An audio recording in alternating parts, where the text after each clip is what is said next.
Lyca production Subaskaran வழங்கும் உலகநாயகன் கமலஹாசனின் நடிப்பில் Indian 2 July 12 முதல் திரையரங்குகளில்.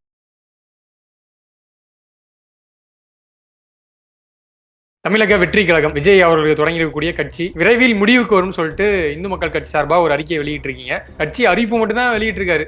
உடனே நீங்க முடிவுக்கு வரும்னு சொல்றீங்க. ஸ்டூடெண்ட்ஸுக்கு அவர் இந்தியாவை ஒன்றியம்னு சொன்னாரு. இது திமுக காரன் சொல்லிட்டு இருந்தான், கம்யூனிஸ்ட் காரன் சொல்லிட்டு இருந்தான், பிரிவினை கேட்கறவன் தான் சொல்லிட்டு இருந்தான் ஒன்றியம். இந்தியாவை ஒரு நாடு அப்படிங்கறதையே அவர் ஏத்துக்கல. திமுக என்ன பேசுதோ, திமுக சட்டசபையில என்ன தீர்மானம் நிறைவேற்றுச்சோ அதை எல்லாவற்றையுமே அவர் திமுகவினுடைய ஊதுகுழலா மாறி இந்த முறை அவர் துப்பாக்கி கீழே போட்டாரு. இல்ல சார், இப்ப விஜய் நீட்டுக்கு ஆதரவா பேசியிருந்தாருன்னா சொல்ல மாட்டீங்கல்ல? எப்படி சொல்லுவோம்?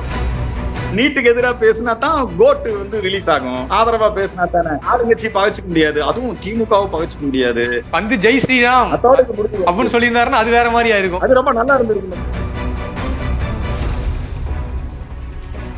வணக்கம் சார். வணக்கம், நான் அர்ஜுன் சம்பத், உங்களோடு பேசுவதில் மகிழ்ச்சி. தமிழக வெற்றி கழகம் விஜய் அவர்களுக்கு தொடங்கியிருக்கக்கூடிய கட்சி விரைவில் முடிவுக்கு வரும்னு சொல்லிட்டு இந்து மக்கள் கட்சி சார்பாக ஒரு அறிக்கையை வெளியிட்டிருக்கீங்க. ஏன்னா கடந்த வாரங்களில் தான் அவர் மாணவர்களை சந்திச்சு அதுக்கான ஊக்கத்தொகையெல்லாம் வழங்கி அந்த விழாக்கள்லாம் நிறைவு பெற்றிருக்கு. மேடையிலும் ஒரு ஸ்பீச் கொடுத்துருக்காரு. இந்நிலையில திடீர்னு நீங்க என்ன ஒரு கட்சி ஆக்டிவ் பாலிடிக்ஸ்குள்ளேயே வரல, கட்சி அறிவிப்பு மட்டும் தான் வெளியிட்டிருக்காரு. உடனே நீங்க முடிவுக்கு வரும்னு சொல்றீங்க.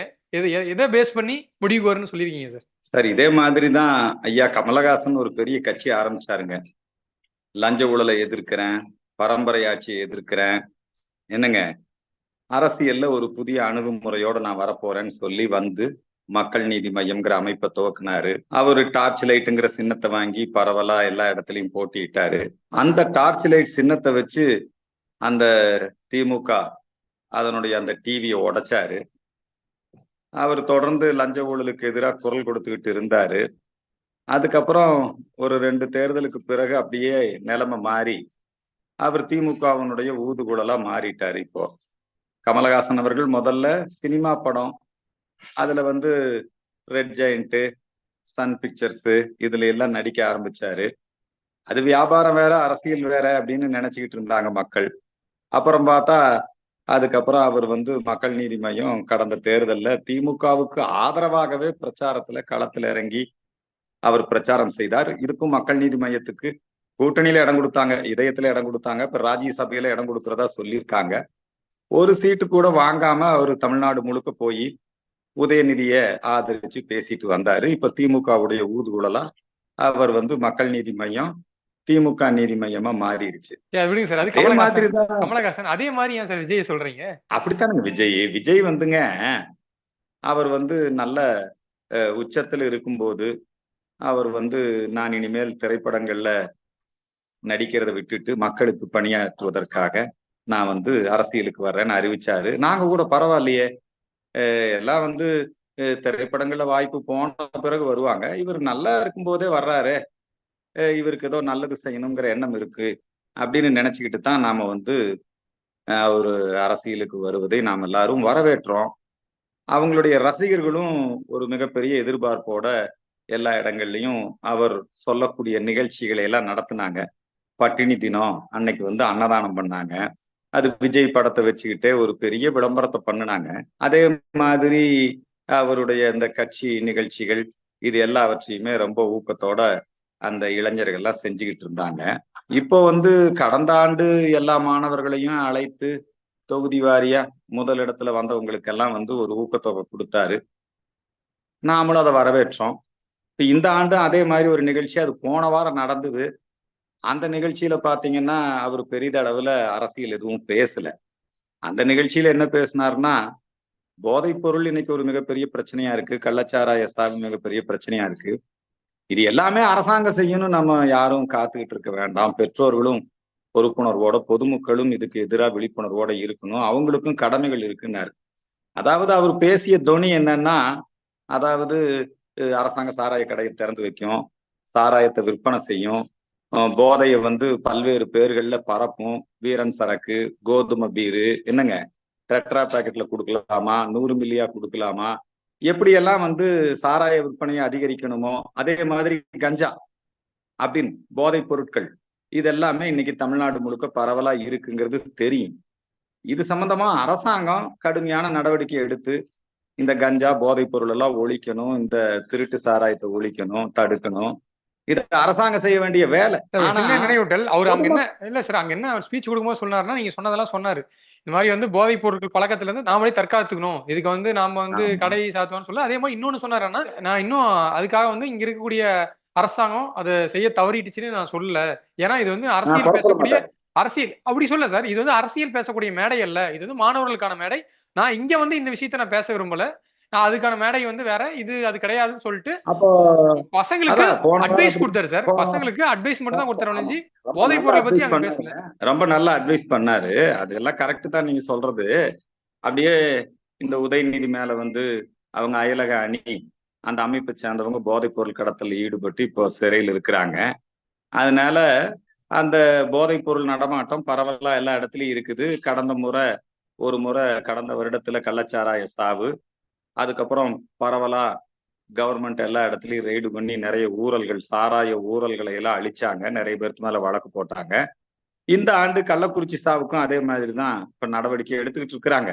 ஆனா எந்த இடத்துலயுமே அரசாங்கம் தொடர்ந்து செய்து வரக்கூடிய, ஆளுங்கட்சி தொடர்ந்து செய்து வரக்கூடிய தகவல்களை அதை வந்து வெளிப்படுத்தாம எல்லாம் பொதுமக்கள் பார்த்துக்குவாங்க அப்படிங்கிற சார் அந்த அது வந்து தொனியில, அதாவது மென்மையா ஸ்டூடண்ட்ஸ்க்கான மேடை சார் அது. அது வந்து எல்லாமே சின்ன ஸ்கூல் பசங்க ரொம்ப சார். ஸ்டூடெண்ட்ஸ்க்கு நல்ல அறிவுரை எல்லாம் கொடுத்தாருங்க. ரொம்ப நல்ல அறிவுரை கொடுத்தாரு. ஸ்டூடெண்ட்ஸுக்கு வந்துங்க, அவர் வந்து இந்தியாவை ஒன்றியம்னு சொன்னாரு. இது வந்து திமுக காரன் சொல்லிட்டு இருந்தான், கம்யூனிஸ்ட் காரன் சொல்லிட்டு இருந்தான், பிரிவினை கேட்கறவன் தான் சொல்லிட்டு இருந்தான் ஒன்றியம். இந்தியாவை ஒரு நாடு அப்படிங்கிறதையே அவர் ஏத்துக்கல. திமுக என்ன பேசுதோ, திமுக சட்டசபையில என்ன தீர்மானம் நிறைவேற்றுச்சோ, அதை எல்லாவற்றையுமே அவர் வந்து திமுகவினுடைய ஊதுகுழலா மாறி இந்த முறை அவர் துப்பாக்கி கீழே போட்டாரு. சார் அப்ப வந்து கொஞ்சம் நீட்டுக்கு கொஞ்சமா கமலஹாசனா மாறிட்டாரு அவரு. சார் என்னங்க ஒரு விஷயத்த அதனால வச்சு இல்லைங்க. இப்ப அவர் ஒண்ணே உங்களுக்கு பிரச்சனை என்னன்னா, அவர் வந்து நீட்டுக்கு வந்து எதிரா பேசிட்டாரு. நீட் விலக்கு வேணும்னு சொல்லி கேட்டாரு. அதான் இப்ப உங்களுக்கு பிரச்சனை. இப்ப நீட்ட அடடடடே, ஆதரிச்சிருந்தாருன்னா, அடே நீங்க அடே வந்து அப்படி அப்பா. சொல்லிருப்பீங்களா சார்? நீட்டுக்கு ஆமா ஆமா ஆமா. நீட்டுக்கு நீட் விலக்குங்கிறது, நீட் தேர்வுனால தமிழ்நாட்டை சார்ந்தவங்க இந்த மாணவர்கள் தான் இந்திய அளவுல சாதனை படைச்சிருக்காங்க. அதிகமான மாணவர்கள் நீட் தேர்வு தமிழகத்திலிருந்து தான் எழுதுறாங்க. கடந்த 10 ஆண்டுகளா என்னங்க நீட் தேர்வுல தமிழக மாணவர்கள் சாதனை படைத்து ஏழை எளிய மக்கள், கிராமப்புற மக்கள் ஒரு காலத்துல 10 லட்சம், 50 லட்சம், 70 லட்சம், 1 கோடி ரூபாய் வரைக்கும் வித்துட்டு இருந்த மெடிக்கல் சீட் எல்லாம் இப்ப அந்த வியாபாரம் பண்ண முடியாம இந்த நீட் தேர்வுனால தகுதியின் அடிப்படையில கூலி தொழிலாளி மகள், வண்டி இழுக்கிறவங்க மகள், பட்டியலினத்தை சார்ந்தவங்க, மிக பிற்படுத்தப்பட்டோர், இவங்க எல்லோருமே வந்து இன்னைக்கு வந்து நிறைய பேர் டாக்டர் ஆயிருக்கிறாங்க. இது சம்பந்தமான விவரம் எல்லாம் அவருக்கு தெரிஞ்சிருக்கிறதுக்கு வாய்ப்பு இல்ல. சார் அது மட்டும் ஏன்னா இல்ல சார். சார் அப்படி அது மட்டும் இல்ல பேசிட்டு சார். அது மட்டும் இல்ல. இப்ப ஆமா குஜராத், பீகார்ல நீட் முறைகேடு நடந்து நீங்க சிபிஐ விசாரணை நடந்துட்டு இருக்கு. 4 பேர் முறைகேடு அரெஸ்ட் பண்ணிருக்காங்க. நடந்துச்சுங்க. சார் இந்த ஆண்டு தேர்வு முறைகேடு முகமையும் நடந்து சாரி வினாத்தாழ்வு கசிஞ்சிருச்சு. வினாத்தாழ்வு கசிஞ்ச காரணத்தினால அதை யார் கசிய விட்டாங்களோ அவங்கள கைது பண்ணியிருக்கிறாங்க. இல்ல அந்த இப்படி ஒரு தேர்வு தேர்வு தேவையா? இல்ல நடத்தக்கூடிய இப்படி ஒரு அதிகாரிகள் இப்படி மாறி ஒரு இப்படி ஒரு தேர்வு மாத்திட்டு தேவையான்னு இருக்காங்க. அவர் கேட்டிருக்காரு. இப்படி ஒரு தேர்வு அது தேவையா? கரெக்ட் தான். அவருடைய கேள்வி நியாயமான கேள்வி. திமுக என்ன கேட்குதோ அதையே அவர் பேசியிருக்கிறாருங்க. திமுகவினுடைய ஊதுகுழலா பேசியிருக்கிறாரு. அது மட்டுமல்லங்க, அவருக்கு வந்துங்க ரொம்ப அரசியல் அறிவு அதிகமா போச்சுங்க. பொதுப்பட்டியல் எது, மாநில பட்டியல் எது, என்னங்க அவர் மத்திய பேசக்கூடாதா பட்டியல் சார்? எது, அவர் பேசக்கூடாதா அது சார்? தாராளமா பேசலாம். அவரு இல்ல அவருக்கு அறியாமையில இல்ல பேசுறாரு. சார். இல்ல சார் அவருக்கு ஏன்னா பொலிட்டிக்கல் நாலேஜ் அவருக்கு இருக்காதுன்னு நினைக்கிறீங்களா? அடுத்து வந்து அதான் நல்ல நாலேஜ் இருக்குதுங்க. அவருக்கு என்னங்க நல்ல அறிவு இருக்குது. எதெல்லாம் மத்திய அரசு அதிகாரம், எதெல்லாம் மாநில அரசு அதிகாரம்ங்கிறதெல்லாம் இன்னும் நல்லா படிச்சு தெரிஞ்சுக்கணும். இன்னும் நீட் பத்தி அவரு தெரிஞ்சுக்கணும். சார் அப்புறம் வந்து அவர் என்ன இல்ல பண்ணணும்னா, அது கூட தெரியாத இத்தனை அரசியல்வாதிகள் காலம் நிறைய பேர் தமிழ்நாட்டுல இருக்காங்களா சார்? எத்தனை பேரு நீட் தேர்வுக்கு பிறகு எத்தனை பேர் வந்து தமிழ்நாட்டு மக்கள் பயனடைஞ்சிருக்காங்கிறத தெரிஞ்சுக்கணும். கொஞ்சம் கார்த்திக் சிதம்பரம், நளினி சிதம்பரம் இவங்க கிட்ட எல்லாம் போய் நீட் தேர்வு எப்படி வந்தது, எப்படி அது நடைமுறைப்படுத்தப்படுகிறது, அதனால ஏற்படக்கூடிய நன்மைகள் என்ன, அவங்க கிட்ட அது கேட்டு தெரிஞ்சுக்கணும். அவங்க கூட்டணி கட்சி தான், திமுகவோட கூட்டணி கட்சி தான் காங்கிரஸ். திமுக தான் முத இந்த நீட் தேர்வுக்கான அந்த மசோதாவை தாக்கல் பண்ணாங்க. புரியுதுங்களா? அவங்க தான் இதையெல்லாம் கொண்டு வந்தாங்க. கொண்டு வந்தது அவங்க, முறைப்படுத்தினது பிஜேபி, அமுல்படுத்தினது பிஜேபி, நீதிமன்றம் மூலமா நடக்குது. இப்ப நீங்க வந்து மத்திய அரசு அதிகாரம், மத்திய அரசுக்கு வேணா நடத்திக்கலாம். ஆமா சார். அவங்க கரெக்ட்டா வேணா தான் சார் தேர்வு சொல்றாரு. நடத்திக்கலாம். சென்ட்ரல் கவர்ன்மெண்ட் நல்ல இன்ஸ்டிடியூட்க்கு ஆலோசனை சொல்றாரு. நடத்திக்கலாம்னு சொல்றாரு. அதாவது என்சிஇஆர்டி ஆமாங்க. சிலபஸ்ல ஆமா படிச்ச NCERT பசங்களுக்கு இப்ப அவங்க இவர் சென்ட்ரல் மகன் போர்டு வந்துங்க, நடத்தீங்க. இவர் மகன் வந்துங்க ஸ்டேட் சிலபஸ்ல படிக்கிறாரு இல்லைங்களா? அரசு சார் அது பள்ளிக்கூடத்துல தனி சார் படிக்கிறாரு. அது இவர் சார் மகன் அது தனிப்பட்ட விருப்பம் அது சார். அது தனிப்பட்ட விஷயம் இல்லைங்களா? தனிப்பட்ட அது விஷயம். சார் இவர் பர்சனல் வந்து லைஃப் அது பர்சனல் லைஃப். அவங்க அது பர்சனல் லைஃப். ஐயோ அது சொல்லக்கூடாதுங்க. இவர் அவரு மகன் என்ன எல்லாம் வந்து டாக்டரா சார் ஆயிருக்காரு. இல்ல சார் அவரு டாக்டர் ஆயிருக்காரு உங்க மகன். டாக்டர் வேண்டாங்க. அவர் வந்துங்க தாய்மொழியில படிக்கிறாருங்க. இவர் மகன் தமிழ்ல படிக்கிறாரு. இவர் மகன் வந்துங்க மும்மொழி கல்வி திட்டத்தை ஏத்துக்கல. இவர் மகனை வந்துங்க தமிழே படிக்க வைக்கணும், ஆள போறான் தமிழன். அப்புறம் இவர் வந்துங்க அம்மா அப்பாவுக்கு எல்லாம் நல்ல மரியாதை கொடுத்துருக்கிறாரு. புரியுதுங்களா? அவங்க அம்மா அப்பாவுடைய 60வது விழாவுக்கே இவர் வந்து போய் ரொம்ப கலந்துகிட்டு சிறப்பிச்சு அவங்க அம்மா அப்பா மனம் குளிர்ற மாதிரி நடந்துகிட்டு இருக்கிறாரு. சார் அதெல்லாம் வந்து பர்சனல் லைஃப் சார். அது வந்து அவங்க தனிப்பட்ட வாழ்க்கை சார். நீங்க பொது வாழ்க்கையை பத்தி பேசுங்க சார். இல்ல பர்சனல் லைஃப் பத்தி நம்ம பொது வெளியில பேசணும். ஏன்னா நீங்க மாணவர்களுக்கு நல்ல அறிவுரை கொடுத்திருக்காரு பாருங்க. நல்ல அறிவுரை தான் சார் கொடுத்திருக்காரு. நல்ல அறிவுரை தான் கொடுத்திருக்காரு சார். சரி ஓகே சார். இப்போ விஜய் வந்து இல்ல சார் இல்ல சார் இப்போ விஜய் வந்து நீட்டுக்கு ஆதரவா பேசியிருந்தாருனால் நீங்க இப்படி சொல்ல மாட்டீங்கல்ல? எப்படி சொல்லுவோம்? சொல்ல கொஞ்சம் மாட்டீங்க. அடிப்படை அறிவோட பேசினா நம்ம ஆதரிப்போம். ஆனா எனக்கு ரொம்ப லஞ்ச ஊழலை எதிர்த்து பேசினா ஆதரிப்போம். கள்ளச்சாராயத்தை எதிர்த்து பேசினா ஆதரிப்போம். என்னங்க ஒரு நல்லாட்சி கொடுப்பேன்னு பேசியிருந்தா ஆதரிப்போம். பிஜேபி எதிர்க்க கூடாது, அது வந்து பிஜேபி எதிர்த்து பேசக்கூடாது. பிஜேபி எதிர்த்து பேசுங்க சார். யாரு வேண்டாம்? நீங்க ஏற்கனவே படத்துல பஞ்ச் டைலாக் எல்லாம் பிஜேபி எதிர்த்து பேசியிருக்கிறீங்களே. சிங்கப்பூர்ல எல்லாம் இலவசமா வைத்தியம், எங்க ஆளு இந்தியாவுல வந்து எல்லாம் மோசமா போச்சு. அவர் அது மட்டும் பேசல சார். கத்தி படத்துல வந்து 2G பத்தி தான் பேசியிருக்காரு. 2G பத்தி பேசியிருக்காரு. 2G பத்தி பேசியிருக்காருங்க. இந்த இலவசமா மிக்சி கிரைண்டர் எல்லாம் கொடுத்தாங்க இல்லைங்க, அதெல்லாம் போட்டு உடைக்கணும்னு பேசியிருக்காரு. ஆமா, மிகப்பெரிய அரசியல்வாதிங்க, சாதாரண ஆள் இல்ல. அவர் வந்து இன்னும் தீவிரமா அரசியல் ஈடுபடணும். இப்படியே தீவிரமா திமுகவை ஆதரிக்கணும். அதுலயே கூட்டணி சேர்ந்து இல்ல சார் அவருக்கு கட்சி ஆரம்பிச்சு வந்து கொள்கைகளே அறிவிக்கல. டாக்டர் பட்டம் வாங்கியிருக்கிறாரு. என்னங்க டாக்டர் பட்டம் எல்லாம் வாங்கியிருக்கிறாருங்க அவர் விஜய். அதனால அவர் படிச்சு பட்டம் வாங்கினவரு. நிறைய மாணவர்களுக்கு புள்ளிங்கோ இல்லைங்களா? எங்க நண்பர்களே நண்பிகளே அடே அப்பா எப்பேற்பட்ட எவ்வளவு நல்ல மனசு தெரியுங்களா? இல்ல சார் அவரோட நல்ல வழி நடத்துறாங்க நண்பர்களே. அவரோட அளவுக்கு நாலேஜ் இல்லாத அரசியல்வாதிகள் தமிழ்நாட்டுல இருக்காங்கல்ல. வரும்போது வெறுநத்தியோட வருவாராம் ஜோசப் விஜய். அவருக்கு ஒரு பொட்டு வைப்பாங்களாம், அந்த பொட்டை அழிக்க மாட்டாராம். இந்த முறை வரும்போது அப்படியே வந்து இந்த பக்கம் ஒருத்தர் நிறுத்தா அந்த எப்படி எல்லாம் நாடகம். ஏங்க இந்த நாட்டு மக்களை தமிழனை எவ்வளவு இந்த தமிழ்நாட்டு மக்களை எப்படி இந்த சினிமா முகத்துல இருக்கிறான்னு எப்படி வேணாலும் ஏமாத்தலாம்னு முடிவு பண்ணிட்டீங்க இல்லையா? சார் நல்லதுதானே வரட்டும். அவரு நல்லா செலவு பண்ணணும். பத்தாதுங்க, நல்லா இன்கம் டாக்ஸ் எல்லாம் ஒழுங்கா கட்டினவருங்க அவரு. அவர் வெளிநாட்டுல இருந்து இறக்குமதி பண்ண காருக்கெல்லாம் கரெக்டா வரி கட்டினவரு. என்னங்க ரொம்ப நல்ல ஆளுங்க அவரு, நல்ல குடிமகன். அந்த படிக்கிற மாணவர்களுக்கு நல்ல மார்க் வாங்கியிருக்காங்க பாத்தீங்களா? அந்த மாணவர்கள் எல்லாம் வாங்கண்ணா வணக்கங்கண்ணா, அண்ணா முதலமைச்சர் ஆயிருவீங்கண்ணா, அண்ணா நில்லுங்கண்ணா உட்காருங்கண்ணா, எப்படிங்க ஒரே அப்பா எவ்வளவு சிறப்பா பண்ணிருக்காரு. இல்ல சார் நாளைக்கு இல்ல சார் இல்ல அவரு இன்னும் நீங்க சொல்ற மாதிரி அவர் வந்து திமுக ஆதரிக்கிறீங்க நீங்க சொல்றீங்க. திமுக ஆதரிச்சு அவர் பேசுறாரு. ஆனால் அவர் இன்னும் கட்சி சார்பு என்ன கொள்கைன்னு அறிவிக்கல. இன்னும் வந்து என்ன 2 விஷயங்கள் சொல்லிட்டாரு. ஒன்றிய அரசு சொல்லிட்டாரு. ஒன்றியம் சொல்லிட்டாரு இல்லையா? நீட் விலக்கு கேட்டிருக்காரு. நீட் விலக்கு கேட்டிருக்காரு. இல்ல சார் நீங்க வந்து இல்ல கோர்ட்டுக்கு போகணுங்க. நீட் விலக்கு கேட்டு அவங்க சிதம்பரம் நளினி அம்மா வாங்கியிருக்காங்க பாத்தீங்களா உத்தரவு. அதுக்கு எதிராக இவர் நீதிமன்றத்துக்கு போகும். ஒன்றியம்னா இந்தியானா என்ன, ஒன்றியம்னா என்ன, மத்திய அரசு பட்டியல் என்ன. இப்ப வந்துங்க இப்ப அண்ணாமலை இத்தனை படிச்சது போதாதுன்னு அவர் லண்டனுக்கு போய் படிக்கிற மாதிரி இவரும் போய் படிக்கணும். லண்டனுக்கு போய் பொண்ணு கட்டிட்டு வந்தாரு, லண்டனுக்கு போய் படிக்கிறேன்னு. இல்ல சார் லண்டன் போறதுக்கு அரசியல் அறிவு தேவைப்படுறவங்க போவாங்க சார். அண்ணன் அரசியல் என்ன இவருக்கு இருக்கு போதும்ல, பேசுறாருல. இல்ல இந்த அடிப்படை அரசியல் அறிவு கூட இல்லாம அரசியல்வாதிகள் நிறைய பேர் இருக்காங்களா சார்? அந்த மாணவர்களை மகிழ்விக்கிற மாதிரிங்க ஒரு ஆட்டம் பாட்டம் பொண்ணு போட்டிருந்தாருன்னா நல்லா இருக்கும். அந்த ஒரு பொண்ணு வந்து சல்யூட் அடிச்சாரு சார். இப்போ என்னன்னா சார் எல்லாத்துக்கும் ரோஜாப்பு கொடுத்தாரு, நல்ல பிரியாணி சிற்றுண்டி எல்லாம் கொடுத்தாங்க. அப்புறம் அந்த பொண்ணு பேசுறீங்க, பொண்ணோட அம்மா பேசுது, அண்ணா நீங்க முதலமைச்சர் ஆயிருவீங்கன்னா அவங்க விருப்பத்தை வெளியிடுறாங்க சார். ரெண்டே விஷயம் தான் சார். தமிழ்நாட்டுல மக்கள் எதிர்பார்த்துக்கிறாங்க எப்போ முதலமைச்சர் ஆவாரு அண்ணன் விஜய், ஆள போறான் தமிழ எப்ப ஆளுவான் ஜோசப் விஜய் எல்லாம் எதிர்பார்த்துட்டு இருக்காங்க. இதை விட பெரிய என்ன இதை விட பெரிய காமெடி நகைச்சுவை என்னன்னா, தமிழ்நாட்டுல வந்து இந்த ரவுடி லிஸ்ட்ல இருக்க சில பேர்லாம் வந்து சில கட்சிகளை பொறுப்பு கொடுத்து வச்சிருக்காங்க. சில பேர் ஆடியோலாம் ரிலீஸ் ஆயிருக்கு. என்னன்னா எல்லாருமே தமிழ்நாடு வெற்றி கழகத்துல பூரா நல்லவங்க தான். நல்லா யாருமே அவரு புஷி ஆனந்தம் இருக்காருங்க, ரொம்ப நல்லவருங்க. இதை தாண்டி போய் என்ன பேசுறாங்கன்னா ஈடுபடாதவர் இல்ல சார் உங்களுக்கு தெரியாத ஒண்ணு இல்ல, எந்த ஊழலையும் ஈடுபடாதவருங்க, ரொம்ப நல்லவர் அவரு. திமுக இருக்கிறவங்க பூரா சுதந்திர போராட்டத்துல ஈடுபட்டவங்க. திமுக இருக்கிறவங்க பூரா அவங்க மேல எல்லாம் எந்த வழக்கும் இல்ல. என்னங்க அவங்க மேல அயலகாணி கச்சா கடத்தின வழக்கு இல்ல இல்லீங்களா? அயலகாணி பொறுப்பாளர் அது யாரும் சார். சில காலத்துக்கு முன்பு உங்களுக்கு தெரியாத ஒண்ணு இல்ல. அப்புறம் அதே மாதிரிதான் வெற்றி கழகமும் மறுக்க மாட்டாங்க நாளைக்கு. வெற்றி கழகமும் மறுக்க மாட்டாங்க நாளைக்கு. இப்ப அவருக்கு வந்து சார் கோட் படம் ரிலீஸ் ஆகணும். கோட் படம் ரிலீஸ் ஆகணும்னா உதயநிதி மனம் குளிரணும், புரியுதுங்களா? இல்ல ஒருவேளை இவர் கோட் படத்தை எல்லாம் ரிலீஸ் பண்ணிடலாம்னு நினைச்சாருன்னு வச்சுக்கோங்க. அவர் வீடு என்ன அளவு, என்ன டீவியேஷனு அதெல்லாம் பாத்துக்கிட்டாங்க. புரியுதுங்களா? ஒண்ணும் பண்ண முடியாது சார். ஏன் சரி விஜய் எல்லாம் என்ன பண்ண சார் அதான் முடியும்? இன்னும் சார் அவர் இப்படி பேசலாம் இல்ல சார். இன்னும் நீங்க சொன்னீங்கல்ல ஐடி ஒழுங்கா கட்டலின்ட்டு ஐடி ரைடு வரும் இடி ரைடு வரும், அதுக்கு அவர் பயப்படணும்ல.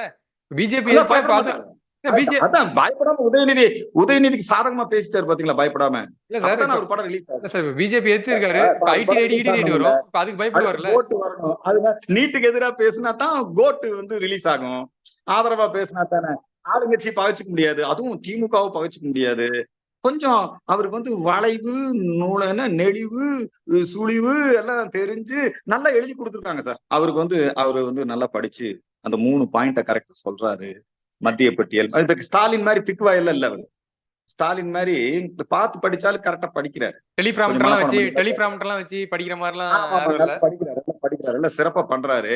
அதனால அவருக்கு நல்ல எதிர்காலம் இருக்கு சார். ஒன்னும் பிரச்சனை இல்ல. கோட் படம் நல்லா ரிலீஸ் ஆயிரும். புரியுதுங்களா? அதெல்லாம் இன்னொரு படமும் நடிச்சாருன்னா அதுக்கப்புறம் சன் பிக்சர்ஸ்லயே தொடர்ந்து வாய்ப்பு கொடுப்பாங்க. ஒண்ணு அவர் எத்தனை இடத்துல வேணாலும் பங்களா கட்டிக்கலாம், எங்க வேணா போய்க்கலாம், வந்துக்கலாம். பெரிய அளவுல இப்ப விஜயகாந்துடைய கல்யாண மண்டபத்தை இடிச்ச மாதிரியோ அல்லது வேற ஏதாவது இந்த புதுசா வந்து யார் அரசியலுக்கு வந்தாலும் இப்போ வந்து ஒரு காலத்துல வந்து முத்து எம்ஜிஆருக்கு எதிராக அவரை வளர்த்த முயற்சி பண்ணாங்க. அதுக்கப்புறம் எங்க அண்ணன் வைகோவுக்கு எதிராக ஐயா ஸ்டாலின் அது மாதிரி வைகோவை வெளியேற்றினாங்க. அதுக்கப்புறம் இப்ப உதயநிதி, இந்த உதயநிதிக்கு போட்டியா இப்ப இந்த அண்ணாமலை இந்த விஜய் எல்லாம் வந்துட்டாங்க. அதனால இப்ப உதயநிதி வந்து அண்ணாமலையே கார்னர் பண்ண முடியாது. அது ஒரு பெரிய இடம். அவர் வந்து மத்தியில் ஆட்சியில் இருக்கிறாங்க. இவரு நம்மால ஒண்ணும் பிரச்சனை இல்லைல்ல. இது கமலஹாசன் மாதிரி தானே சார். நீங்க கொள்கையில அறிவிக்கல, காட்ட வேண்டியதை காட்டி பெற வேண்டியதை பெற்றுக்கொள் அப்படிங்கறதுல தெளிவா இருக்காங்க அவங்க. கொள்கையில அறிவிக்கல. நீங்க வந்து அவரு பொட்டு வைக்கிற முத கொண்டு நீங்க கவனிச்சு இத வந்து ஒரு சும்மா வருவாரா? இதெல்லாம் கவனிப்போம்ல. அவர் ஜோசப் விஜய்னா பேரை போட்டுல சார். அவருடைய அவர் ஜோசப் விஜய் பேரை குறிப்பிடல. நீங்க தான் திரும்ப ஜோசப் விஜய் சொல்றீங்க. ஏன் அது அவரே ஜோசப் விஜய்னு தான் சார் லெட்டர் பேட்ல போட்டு. லெட்டர் பேட் இல்லையே சார். நான் லெட்டர் பேட் உங்களுக்கு காட்டுறேன். லெட்டர் பேட்ல விஜய் தான் போட்டுருக்கு. கட்சி ஆரம்பிச்சாரு இல்லையா? ஒரு காலத்துல கடவுள் இல்லைன்னு அண்ணாதுரை சொல்லிட்டு இருந்தாரு. கட்சி ஆரம்பிச்ச உடனே ஒன்றரை குலம் ஒருவனே தேவன் சொன்ன மாதிரி கட்சி ஆரம்பிச்ச உடனே அவர் வந்து இப்ப மறுபடியும் விஜய் அப்படின்னு வந்திருப்பாரு. அது நல்லது தானே.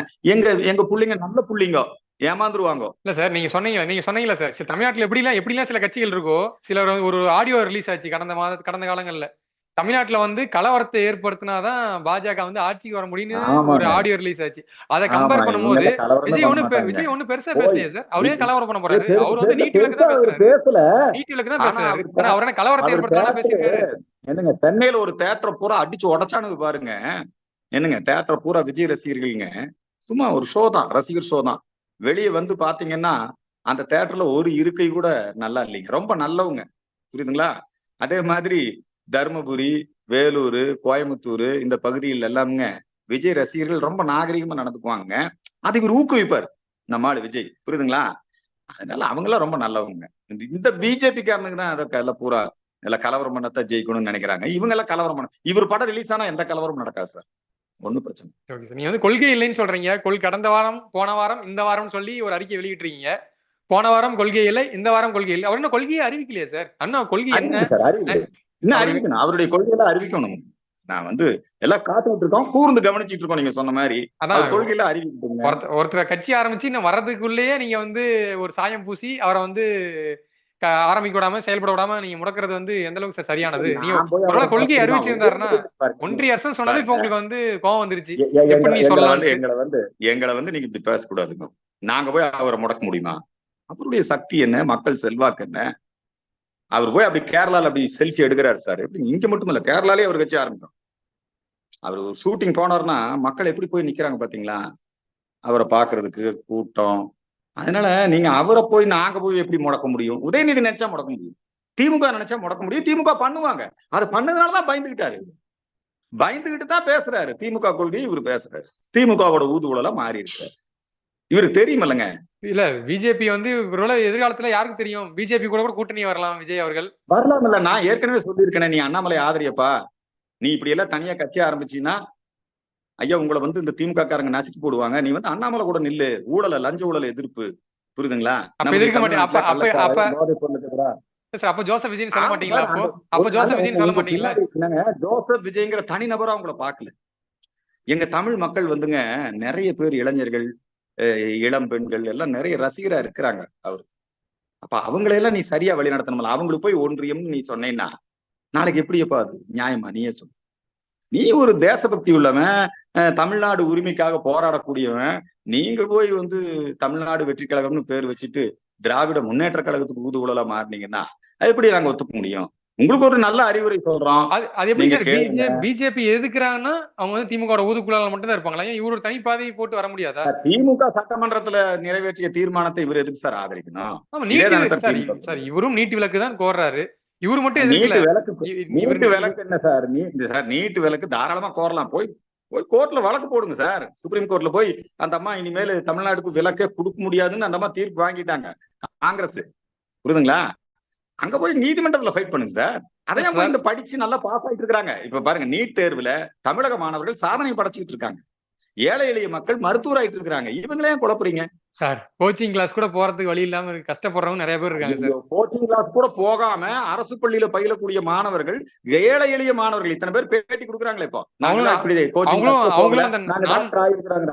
நான் முதல்வன் திட்டத்துல வந்து தமிழ்நாடு கவர்மெண்ட் ஸ்கீம்ல அதுலயும் என்ன மாணவர்களையும் தற்கொலைக்கு தூண்டுறீங்க? அதுவும் திராவிட கட்சி தற்கொலைக்கு தூண்டணும். அதுவும் 7.5% உள்ஒதுக்கீடு வந்து எடப்பாடி பழனிசாமி வரலாங்க. இன்னைக்கு இருக்க கவர்மெண்ட் வந்து ஃப்ரீ கோச்சிங் கொடுக்குறாங்க. அதெல்லாம் கொடுத்து கிராமப்புற மக்களுக்கு எல்லாம் இடம் கிடைச்சிருக்குது இல்ல நீட்ல. இவ்வளவு போராடணும் சார். இவ்வளவு போராடினாதான் இதுக்கு முன்னாடி இருந்த சிஸ்டத்துல 40 லட்சம் ரூபாய் 50 லட்சம் ரூபாய் கொடுத்தா மெடிக்கல் காலேஜ் சீட்ல எங்க அண்ணன் ஜெகத் ரட்சகர் நடத்துற காலேஜ்ல, எங்க ஐயா நம்ம ஆளுகள்லாம் நடத்துற திமுக காரங்க நடத்துற காலேஜ், கல்லூரி, அந்த அதிபர்கள் நடத்துற காலேஜ்ல எல்லாம் இடம் கிடைக்கும். இப்ப கிடைக்கும். இப்ப வந்து நீட் தேர்வு எழுதுனா தானே கிடைக்கும். பழையபடி வந்து அனிதாவுக்கு சீட் கிடைச்சிருக்கு, டாக்டர் ஆயிருப்பாங்க. ஆமா, டாக்டர் ஆயிருக்கலாம். பழையபடி டாக்டர் ஆயிருப்பாங்க. டாக்டர் அனிதா டாக்டர் ஆயிருப்பாங்க. பாருங்க, டாக்டர் அனிதாங்கிற பட்டம் கிடைச்சிருக்கும். அந்த புள்ளை போய் தற்கொலைக்கு தூண்டிங்க, வேணும்னே கொண்டு போட்டு அது ஒரு அரசியல் நாடகம், ஒரு பெண அரசியல அவங்க நடத்துனாங்க திமுக காரங்க. அதுக்கு வந்து இப்ப இவங்க எல்லாம் போறாங்க. என்ன பண்றது? ஏன் ஜெகத் ரட்சகன் நினைச்சிருந்தா ஒரு சீட் கொடுத்துருக்க முடியாதா அனிதாவுக்கு? சரி சார். இப்போ விஜயோடைய அரசியல் வருகை நீங்க வந்து விஜயோடைய அரசியல் கமலஹாசன் வழியில தான். வேற என்ன கட்சி என்ன? எப்படி எதை வச்சு சார் கணிக்கிறீங்க? ஒரே வாரத்துல மாறி போயிட்டாரு பாருங்க. ஒன்றிய அரசு சொன்னது உங்களுக்கு வந்து அவ்வளவுதான். அதுலயே முடிஞ்சு போச்சுல்ல. நீயா அதே ஆளுதா 10-11 தான் வந்து ஜெய் ஸ்ரீராம் அப்படின்னு சொல்லியிருந்தாருன்னா அது வேற மாதிரி ஆயிருக்கும். 10ல வந்து தனியா சொல்லிச்சிருப்பாரு. நல்லா இருந்திருக்கும்ல. நீங்க ஒரு மாற்று அரசியல், பெருந்தலைவர் காமராஜருடைய அரசியல, ஐயா பசுமன் முத்துராமலிங்க தேவருடைய அரசியல, தேசிய அரசியல நீங்க முன்னெடுத்திருப்பீங்க. நீங்க மறுபடியும் திமுக முட்டு கொடுக்குறீங்க. நெத்தியில பொட்டுலாம் வச்சுதான் சார் வர்றாரு. நீங்க தான் ஜோசப் விஜய் மூச்சுக்கு முன்னாடி சொல்றீங்க. அவர் நெத்தியில திலகம் வச்சுட்டு தான் வராரு. திலகம் எல்லாம் வச்சுக்கலாங்க. அதெல்லாம் வைப்பாரு, எடுப்பாரு. அதெல்லாம் ஒண்ணும் பிரச்சனை இல்லை. அவர் எல்லா மதத்துக்கும் பொதுவானவர் இல்லைங்க. நல்ல மனுஷன். கண்டிப்பா சார். உண்மைகளா சொல்றீங்க. பொறுத்திருந்து பார்ப்போம். அவர் இன்னும் இந்த கொள்கைகளை அறிவிக்கிட்டோம். அப்புறம் அரசுக்கு இன்னும் மாநாடுகள் நடத்த போறோம்னு சொல்றாங்க. அதெல்லாம் என்ன அடுத்தடுத்து என்னன்னு பார்ப்போம். சிறப்பா நடத்துட்டுங்க. நல்லா நிறைய செலவு பண்ணணும். பாவம் அந்த பசங்களுக்கு எல்லாம் போக்குவரத்து என்னங்க. முதல்ல அந்த பெரிய காம்பவுண்ட கொஞ்சம் சின்னது பண்ணணும். டெய்லி வந்து ஜெயலலிதா மேல டெய்லி வந்து தொண்டர்களை பார்த்து அவங்க கையசைப்பாங்க. அது மாதிரி இவர் டெய்லி மக்களை பார்க்கணும் இல்ல, மக்கள் கிட்ட குறை கேட்கணும் இல்லைங்க. நிறைய மண்டபம் முடிச்சு எல்லாத்துக்கும் பிரியாணி எல்லாம் போட்டு என்னங்க போக்குவரத்துக்கெல்லாம் எல்லாம் ஏற்பாடு பண்ணி கொடுத்து, இந்த போயிட்டு வரும்போது பிள்ளைகளை கிண்டல் பண்றதெல்லாம் இருக்கக்கூடாது. பெண்களை ஈவ்டீசிங் எல்லாம் பண்ணக்கூடாது. புரியுதுங்களா? அதெல்லாம் இல்லாம நல்லபடியா ஒழுக்கமா நடத்தணுங்க. இப்ப ஒழுக்கமா தான் நடத்திருக்காங்க சார். வருங்காலங்களையும் இது பண்ணுவாங்கன்னு பார்ப்போம். வருங்காலங்களையும் அது மாதிரி நடத்தணும். கண்டிப்பா சார். நேரம் ஒதுக்கி நிறைய தகவலை ஷேர் பண்ணிட்டீங்க. உங்க நேரத்திற்கு ரொம்ப நன்றி சார். நன்றி, வணக்கம். லைகா புரொடக்ஷன் சுபாஷ்கரன் வழங்கும் உலகநாயகன் கமலஹாசனின் நடிப்பில் இந்தியன் 2 ஜூலை 12 முதல் திரையரங்குகளில். எல்லாமே நல்லா இருக்கும், எல்லாருக்கும் பிடிக்கும். சென்னை சில்க்ஸின் தரமான ஆடி, பெருமை மிக ஆடி.